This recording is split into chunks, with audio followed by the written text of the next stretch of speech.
أزمة نحاسية تلوح في الأفق، وأعمدة العالم تهتز.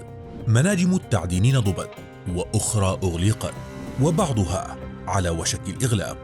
النحاس معدن قادر على قراءة اقتصاد المستقبل، وسيكون شبه نادر فيه. هذا ما تقوله أسعاره المنخفضة اليوم، والعالم سيكون بحاجة إلى ملايين الأطنان الإضافية. طلب مرتفع لن تتمكن المناجم الحالية من تغطيته، وبلد عربي هو وحده القادر على إنقاذ الاقتصاد العالمي من شبح الركود. فهل سيتمكن من فعل المهمة المستحيلة؟ قبل أن نخوض معكم تفاصيل قصتنا اليوم، ندعوكم للاشتراك بالقناة وتفعيل زر الجرس. مستقبل العالم النحاسي.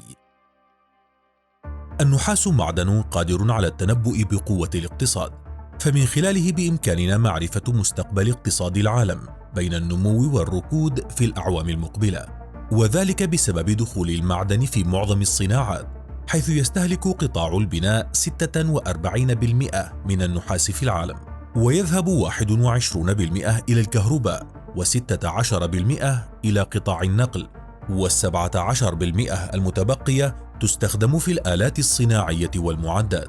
كما أن النحاس ضروري للحياة الحديثة ومستقبل العالم، فهو المفتاح لعالم أكثر اخضراراً، لأن ملايين الأقدام من الأسلاك النحاسية ستكون ضرورية لتقوية شبكات الطاقة في العالم، وستكون هناك حاجة إلى آلاف الأطنان من النحاس لبناء مزارع طاقة الرياح والطاقة الشمسية.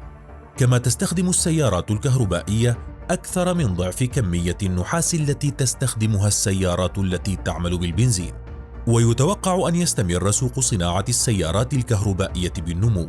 ففي عام 2021 اشترى الصينيون 3,300,000 سيارة كهربائية، بينما اشترى الأوروبيون 2,300,000 سيارة. لذا فإن التوقعات تشير على أن الطلب على النحاس سيرتفع بأكثر من 50% بحلول عام 2040. أزمة نحاس عالمية. مع بداية شهر آذار من هذا العام، بدأت أسعار النحاس بالانخفاض بشكل لافت، ليبدأ المستثمرون عمليات بيع كثيفة بسبب مخاوف من أن الركود العالمي سيؤدي إلى إعاقة الطلب على المعدن المرادف للنمو والتوسع، وبالتالي انخفاض أسعاره بشكل أكبر. وهذا يعني أن المزيد من الشركات تراجعت عن استثماراتها في هذا القطاع، لأن الأسعار لا تناسب تكاليف الاستثمار.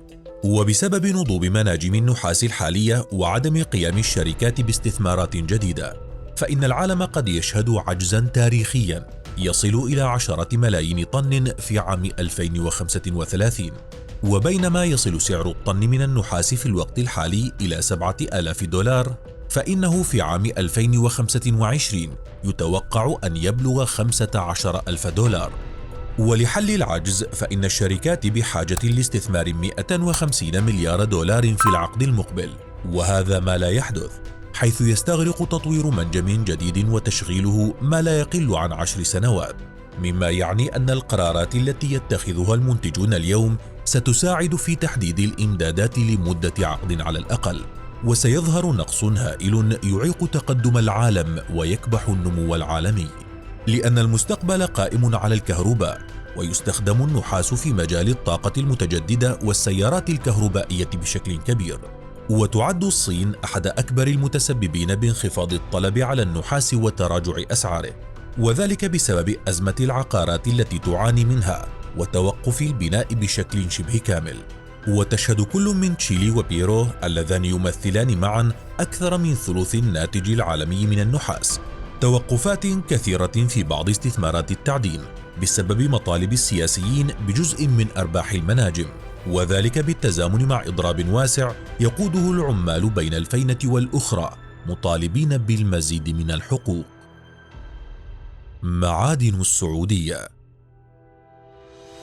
نحاس السعودية هو الوحيد الذي بإمكانه إنقاذ خطط العالم المستقبلية، حيث تمتلك السعودية ثروة معدنية تقدر ب1,300 مليار دولار، وتسعى إلى استخراجها والبحث عن المزيد من المناجم من أجل تنويع مصادر دخلها لدعم رؤية المملكة في عام 2030.